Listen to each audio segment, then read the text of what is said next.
Thank you. Good morning.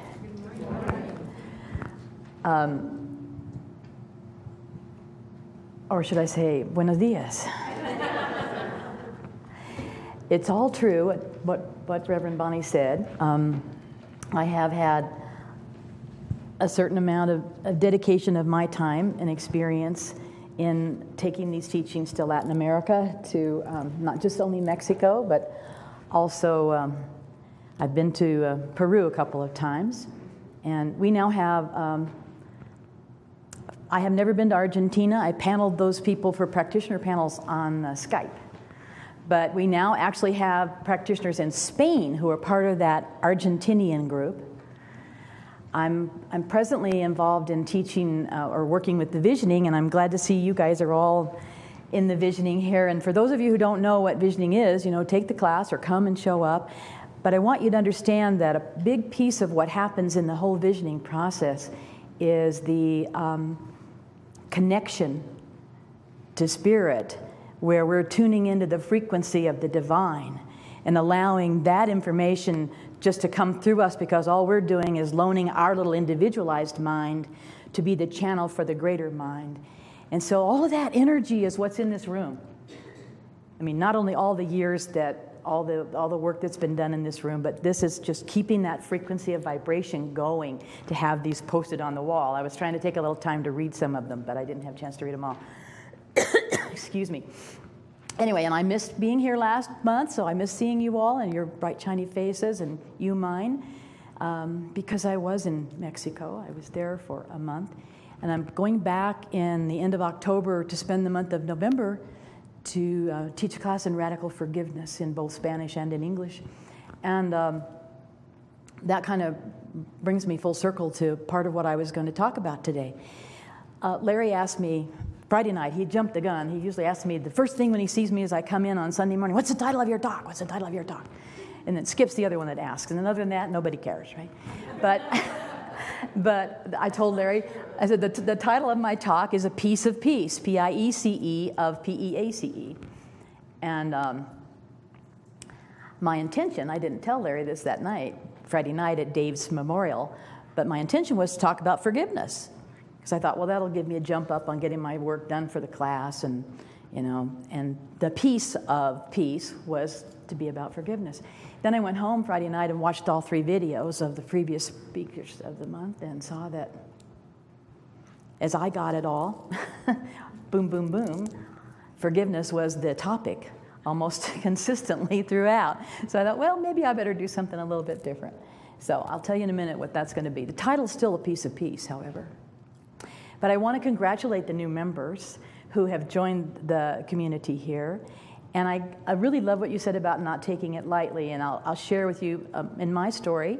I was here in this center, not in this physical location, but part of this center, which was back then the First Church of Religious Science and then became the Mastery in Life Center, for 4 years. Working with Skip up in the sound room. We didn't have a sound room then. We did portable church when I first came, and we set up in a hall that we had to do everything. We had to set up the chairs, and we had this big enclosure that now holds part of the system up there, and that was our entire sound system back then. Volunteering and helping and doing all sorts of things, but I didn't want to become a member until I had taken my first class. And I hadn't had the opportunity to take a class because they had them on a night when I had something else consistently. So I didn't become a member for 4 years, even though I was involved. And I'm not saying that's the model or that's the example to follow, but I appreciate that. I guess Allison is probably the one who's been for 3 years watching over, and Barbara's the one who has the 20 years of experience, and congratulations to Mary too, that all of you have been participating and yet deciding that your entire all-in self needed a little more time. So I appreciate that. So this idea of the piece of peace, I want to share something with you that is a part of my having been at the Science of Mind Latin American Conference in Mexico in July. That's partly where I was when I wasn't here to speak in August. This little blue, this is a plug for a friend of mine that was at the conference. Her name is Reverend Trish, and she brought these with her. Or I'm not sure if she brought them with her. She might have had them made in Mexico, and then we had them there. But I have a few of these. If anyone wants one, I'll put them out afterwards, and you'll have them on your table out there. But she is a peace advocate and what I call a spiritual activist. Now, to me, spiritual activists are those people who have the understanding that there is a connectedness between doing the inner work and carrying that out into the world to do other activism for peace, social justice, whatever that may be. So Reverend Trish is what I call a spiritual activist, and she has a website that's on the little bracelets. It's called Way to Peace with the numeral 2, way2peace.org, where you can go and sign up to see what she's all about. And I brought a few of the bracelets back with me. There's a limited amount of suitcase space when you come back from Mexico with all the goodies you bought. But I did bring a few of these if anyone wants one. And it's a way to help us remember. These things are reminders. They're people that teach you to move from one, wrist to the other when you kind of slip up. Or as Marcia was saying earlier, that she came over to give me a hug, and she said I was just tripping over myself trying to get over there. I said, well, that's a metaphor for life in there somewhere. Or maybe it was Dave channeling her too. I don't know. But every once in a while, we slip up and we need a little reminder. So that's my plug for Reverend Trish and her activities and spiritual activism for peace. So this peace, poise, power, and recapping what I saw in the videos, because it's my job kind of at the end of the month to sort of try to pull it all together. I saw definitions for peace and poise and power, and Doug's reading this morning, gosh, it was perfect, Doug.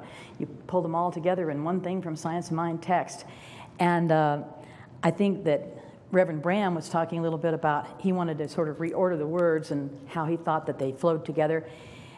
I might agree with him, I might not, I don't know, but we heard about this idea of atonement or at-one-ment from Larry when he was talking about his Jewish heritage and how that religion sees this need for forgiveness and how it is practiced in the annual rituals. And I wondered, Larry, I thought about the sitting in the synagogue all day. I thought, maybe that's like what Tony Robbins, where he makes people stand all day, It wears you down. It wears down all that resistance to what your big idea was or what your personal and individual personality thought might have been about what you were supposed to do. But what I want to talk more about today, that's the piece of peace that I want to talk about, is what I think is a piece that forgiveness falls under the umbrella of, which is unfinished business or being incomplete, and how that robs us of our God space, of the energy in our personality and in our life for God to come in, so we can have that total knowledge and connectedness that Doug read about in his reading, that when you know that you are connected to the universe, there's no fear, there's no doubt, there's no insecurity. And you know that the universe is conspiring, as we say in our movement, conspiring for your good. It's all good and nobody's misbehaving, right? So I have my little tools here if I can get them fired up. We've all heard this saying that comes out of the Bible that is attributed to that source about Jesus, that my peace I give unto you, not as the world giveth, my peace I give unto you. And I choose to interpret that as meaning that this peace is not from the world. It is the peace that comes from within. And then the question is, how do we get there? But Joel Goldsmith, some of you who have just finished Prac 1 and are starting Prac 2, the practitioner studies here, remember Joel Goldsmith and Practicing the Presence? Did you read that in your Prac studies? Practicing the Presence by Joel Goldsmith. And that's partly what I want to talk about today, is just that concept of practicing the presence. How do we get present? How do we stay present? How do we understand that in the moment that we are connected to the universe is a moment of being in the presence? In that presence that is never absent, that presence which is God. And Goldsmith says in Practicing the Presence about that phrase attributed to Jesus, we might ask ourselves what we know about peace. We all know the kind of peace that the world can give, but that is not the kind of peace that we need. Many of us think we would have peace if we only had enough supply, or if we had our health, or if we had the right kind of companion. That all might be true, but having those things doesn't guarantee that something else won't be bothering you. That something else, some other situation, won't disturb your peace. And as long as we look to people and situations for our peace, we shall fail to find either enduring satisfaction or the peace. My peace, not as the world giveth, but my peace. My peace is a gentle spirit which wells up within us and has no relationship to the state of our affairs, although ultimately it will settle all of our affairs. That's Goldsmith's take on that, my peace I give unto you. So how did we get our peace disturbed? How did it get the way it got? And how might we go about doing things to change that? Are you out writing citations for disturbing the peace in your world like I am? I don't know about you. I'll share a few things that, disturb my peace, is certainly other people. Who was the author? I forgot, one of the Russian authors, I think it was. It said, hell is other people.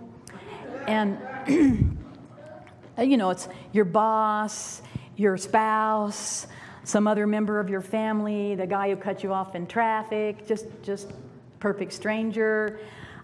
The headlines in this morning's news, which Bonnie reminded us in her talk, or Michael Beckwith's phrase for that is today's headlines are the world's prayer requests.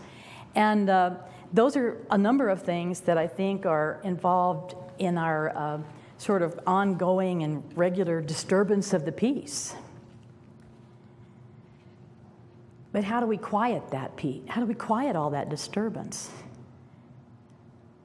One of the things that I would submit to you is that all of those things I just listed, and the many more that you possibly have in your litany of specifics, are not the problem. Because it's your mind that you want to have at peace, so it must be your mind that's being disturbed.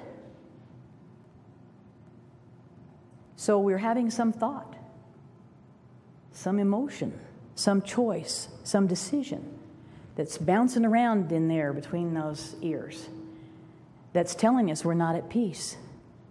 So the way that I want to talk to you about today, I want to talk to you about some different ways to quiet the mind so that peace that needs to come from within, that is not the peace that the world provides, but the peace that connection to Spirit and that oneness with God is where we can find and feel that peace, which gives us the poise, the spiritual poise, what the Hindus call equipoise, or equanimity, where whatever tomorrow brings, you're there with open arms and open eyes and ready to see it and feel it and be a part of it, rather than resisting it or not accepting it or being unwilling to see it, where we become more willing not to look away and not to look at, but to look through whatever tomorrow brings, through to that spiritual truth that we're all learning here and in our experience of life out there, how to recognize, how to know what the knower knows that is within. So this unfinished business and this staying presence and this practicing the presence, as it relates to this idea of it's the thought. It's the thought. It's the thought you're thinking. It's the story you're telling yourself with your thoughts. It's the emotion that you're feeling that's attached to the thought you had about whatever tomorrow brought or yesterday brought or your fear of the future, or your unfinished business. That's both. The past, the pain of the past, and the fear of the future. That when we're spending our time and our thought processes caught in that trap of the pain of the past, fear of the future, pain of the past, fear of the future, and those thoughts that we're having may feel like it's the present moment, but it's really not. We are robbing ourselves of the time, energy, and space for the present moment by being stuck in this, what I call rehashing of the past, or the rehearsing for the future. And the other piece of it that is in there that's another word is the remembering. So we're chewing up a lot of our thought space with this rehashing the pain of the past, or rehearsing that I'm going to tell that so-and-so tomorrow and I've got it all figured out and these are the words I'm going to say. That type of thing that we're spending in our fear of the future, trying to get to that place where we want to have some resolution that we think outside. Resolution outside is going to somehow or another bring us inner peace. That is the peace that the world brings, maybe. And every once in a while we can experience it, that we've got the right companion, or we've got enough supply, or we told the boss off, or whatever. Those are the things that might bring us that peace, but it's temporary, right? Because everything in the world is temporary. But that inner peace that we want to have, that we want to carry with us, that we want to feel and believe and have that poise and power, that spiritual power that comes from that. Where is the power? What are we teaching here? There is only one power. There is only one of us. If we're in that pain of the past or the fear of the future, we're in the two-ness, not the oneness. So ask yourself about, where am I in this moment? Could I make a different choice? As we teach in the Course in Miracles, could I choose peace instead? Could I choose peace instead of whatever my fear of the future or pain of the past is? Could I just stop it? Could I just stop it for a moment and allow something else to have the space to come in? Every once in a while, I share with you things that I'm learning about, neuroscience and brain science and so forth. And a couple things came through my information in the last couple of weeks. One is that we have 60 to 70,000 thought impulses a day. And that the majority of them, almost 70% of them, we had them yesterday.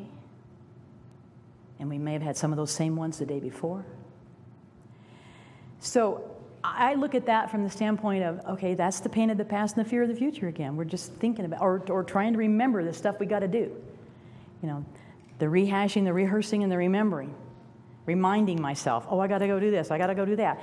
If you look at it like Carolyn Mace does, that you have an energy budget, that you wake up in the morning and see if you said you had an energy budget that day of $100, would you, of your own volition and conscious choice, decide, I'm going to spend $70 on thinking about the past or worrying about the future or trying to remind myself of what I got to do? Not so much. If we were really, focusing on that and thinking about how is it that we could make a shift? How is it we could make a change? Just stop thinking those thoughts. Well, you say, Peggy, well, that's easier said than done. And it's certainly easier said than done in my world, too. But it's about that fear that Doug was talking about in his reading. And at what the Course in Miracles teaches us, too, that there's either love or fear. You can subscribe to that principle or not, but I do, that there's either love or fear. And Ernest Holmes tells us that fear is kind of a misplaced faith. That we have this misplaced faith because basically, he says, we don't believe enough. We fear that God won't answer our prayers. We fear that what we teach and preach here isn't really true. We fear that it won't really help. It won't really work. And by the way, I have a number of quotes and things that I looked up, but I'm leaving all this stuff out. I'm trying to cut short because you had a little extra time earlier today. But anybody who wants these quotes, you can give me your email address and I'll send them to you, including the Goldsmith one that I read at the beginning. And that fear is what we're making the choice for. Because we are always at choice. We understand how we teach that here. We are always at choice. At every moment, we have a moment of choice. But what happens, as I see it, is if we're busy rehashing, rehearsing, or remembering, we're not in the moment. We're not available for the moment. Because our beingness and our mind is all sort of caught up in this hamster wheel of whatever this other stuff is. And we kind of like miss the moment. So if we miss the moment, we miss the choice that was available in that moment. And Ernest Holmes also teaches us that the only creative space is in that moment of now. That nowness is that Eckhart Tolle writes about, is it's in the now. So that oneness versus two-ness, and remembering that if we want the peace, the poise, and the power, this is where I'm going to, reverse it like Bram did. You start with the power of God, that is the power of spirit, that it is the power that you are, that it is the God in me, as me, is me, that in that moment of choice, you make a decision. And you decide in favor of what Doug read to us about. I am connected to the universe. It is for me, it is the power of spirit moving through me to make the choice in favor of love, not fear. Because if we're going to change our thoughts, and we're going to change our thought process, and we're going to shift that majority of 70% of stuff we've already thunk before, let's unthink that. And let's think something new. Because the void is going to try to find a way to be filled. So we want to fill that void with thoughts of love, with thoughts of peace, with thoughts of, I am that I am. I am that power, peace, poise, and presence that is spirit. I am in the presence. I am on holy ground. You're on holy ground because where we are is holy. And we take that holy instant of the moment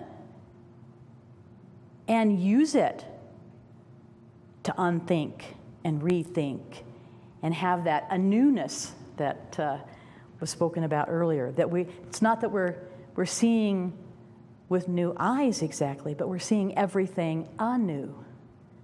That's the transformation of the mind. And that forgiveness is part of it that everyone's been speaking about here this last week. And I want to give you a little homework assignment that has to do with unfinished business, because I need to close up because it's getting late. The unfinished business part is what really came through to me this week in my world, in my life, because of all I've had, now Tina would say this because I haven't been tithing sufficiently, but I had a broken down car that had to be repaired, my internet and laptop went on the fritz, my Gmail wasn't working, and day before yesterday, my refrigerator quit. So there I am all, basically, and I just thought, I gotta, clean the filter, turn it back on, crank up the, it'll all be fine. Went away, came home Friday night,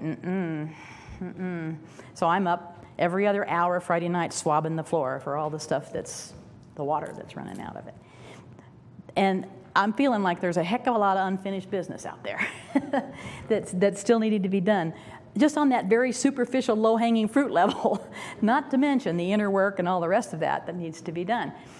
But forgiveness is a piece of that unfinished business, but there's other aspects of it too that we can take, because we're all talking about that energy budget. Now, what are we spending that energy budget on? Well, if it's not rehearsing and rehashing, and part of that remembering involves the rehashing and rehearsing too, but I'm constantly having to empty my brain on paper just so I don't forget the stuff that I need to do or want to do or need to get done or whatever, because my brain won't hold it all anymore. I'm getting too old, too much in there maybe. But it's even like, how many times have I reminded myself that I have this book that I need to return to Larry? It's that small a kind of thing that goes around and around in our brains, right? I mean, am I the only one in the room? Your all's brain works that way too, right? And so we have these little things like that, and then we have these big things, like in my world, it took me years to forgive the attorney who represented the man who attacked me in the 70s. And I actually did what Larry talked about in atonement. I called the guy up and I met with him. and discussed this whole idea of forgiveness. And of course, he had no idea that I'd held a grudge against him for 25, 30 years, I mean, but nonetheless, he accepted the idea and was happy to know that I was better, because he said he had always worried about me and my mental health. But probably people still worrying about that, Just like I was thinking earlier that I was going to tell you that I haven't had too much trouble, but earlier I was sitting here coughing as we were singing, and my sniffleculty's coming on because I spent yesterday trying to do some other unfinished business, which was cleaning the garage, so I was outside. And I thought, I can't take a pill. I was thinking about that this morning. I can't take a pill because I might fall asleep. It's okay for you to fall asleep when I'm talking. But it might not be so good for me to fall asleep when I'm talking. But I've managed to get beyond that. So, but other things are clogging up my world still with this unfinished business. So we have these energetic blocks. All that stuff that we're spending our thought process on is taking our energy. So there's that $70 out of the $100 that went away each day. And I want to choose differently. I want to not choose fear. I want to choose love. And I want to choose to let go of all these things. And, because my mama taught me about how things are supposed to get fixed and finished, that stuff bugs the heck out of me. And yet I don't seem to do it, though there's this procrastination aspect of it too. So I want you guys to covenant with me that, these energetic blocks we're going to let go of, and this is our homework for the next week, that it's about returning the books, getting rid of or fixing the broken things in your house or in your car or whatever, in the refrigerator or wherever it may be. Dealing with the unresolved conflicts that we have with other people in our interpersonal world.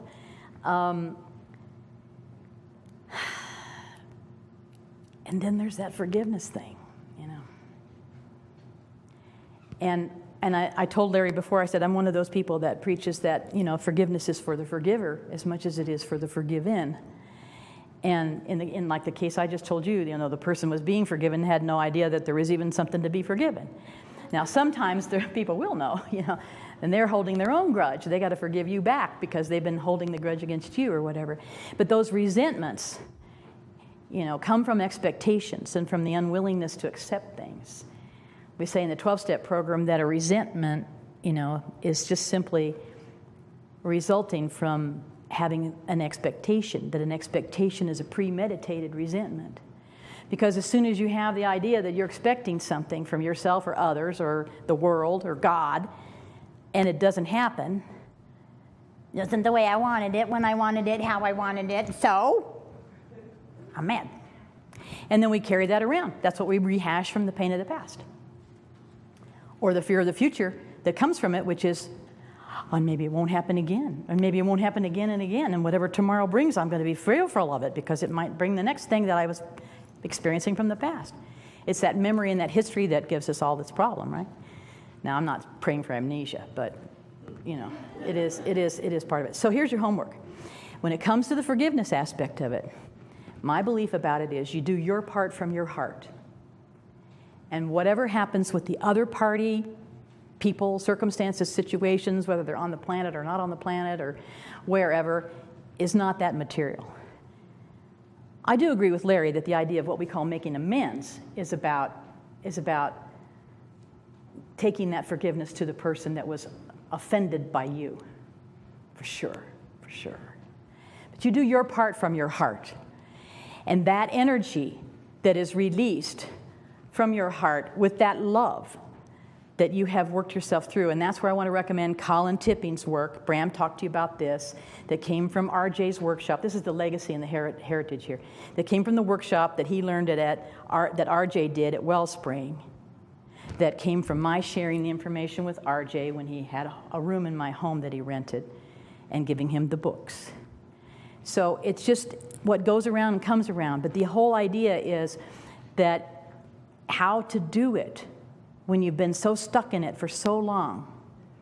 If you go to Tipping's website, Colin Tipping, and he has worksheets there that will help you move through the process of getting to the place in your spiritual and physical body that you've energetically released the whole thing, and you understand what I say.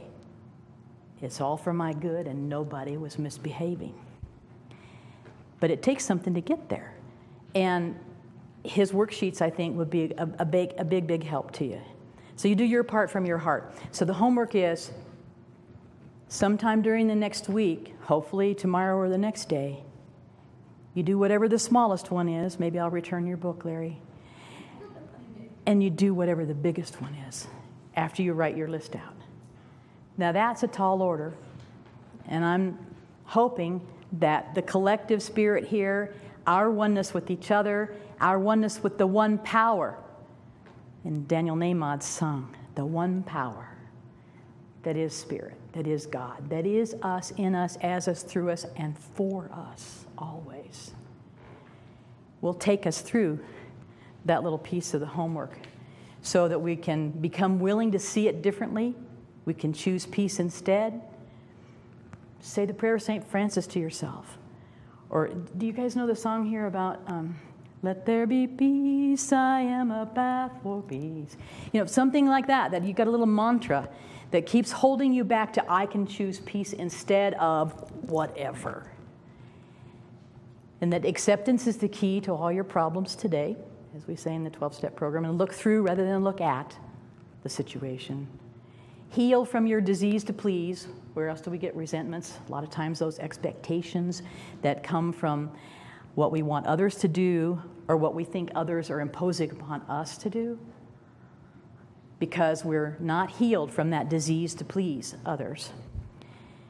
Find that self-empowerment that is over time you're practicing. Little baby steps. Practice, practice, practice. Oprah teaches us that power, our personal power, comes from strength built up over time. Be an advocate for the divinity in all. That's the spiritual activism that I choose to be a part of. Be an advocate for the divinity in all life. The mission statement here used to be empowering all life through the power of love. I've never forgotten it. I will never forget it. It is a mission for all of us. Empower all life through the power of love. That power of love that comes from the love that God has for us, that we have for each other, and that we have for ourselves as the child of God. So do your energetic work to take your energy back. Be able to have that 70% of old thoughts or fearful thoughts or whatever diminish bit by bit over time. So there's no more rehashing, no more rehearsing. And fill that void that you create in your thinking with the feeling of love, where the emotions that will come about. You know, we've all learned from various teachers that what fires together wires together. So what fires together with emotion, if you can pull that emotion up through you, and I'm not sure what's going on in here, but a bunch of you guys are tearing up, and I think that we must be hitting an emotional chord here this morning. That what you can bring about in the emotion of love, that is that power of God, that you know comes through you, even if you don't feel it in the moment. Even if you say, I can't forgive that bastard, you know. Allow the love to come there instead. And even if you don't feel it initially, act as if. And you keep acting as if long enough, it'll be more like what the NLP guy, Asaraf, says that, let me see if I can find this. Once an idea is chosen and then consistently impressed and emotionalized into the non-conscious mind, which is 5/6 of your brain, the perceptions and behaviors that you have change and produce different results. So I want to close with this part, which is about surrendering to that God within and knowing that that is the higher power that you can access, that will provide you with the peace and the poise of the understanding that Spirit within me doeth the work. And here's a prayer for my affairs from Science of Mind, Ernest Holmes. My affairs are in the hands of Him who guides the planets in their course, who causes the sun to shine, who is the divine understanding that attends to me on my way, and I shall not be hindered in my work. My affairs are controlled by a perfect intelligence. And the surrender prayer, which is the third step prayer from 12-step, into the care and keeping of my God, I give myself. All of my ideas, all of my affairs, all the people I'm concerned about, and those who are concerned about me. I rest from my labors, that I may do the work of God who sent me. When you have that 70% of your thought process back, you can do the work that God has sent you to do and sent me to do. And thank you for allowing me to be here today to share this with you. Namaste.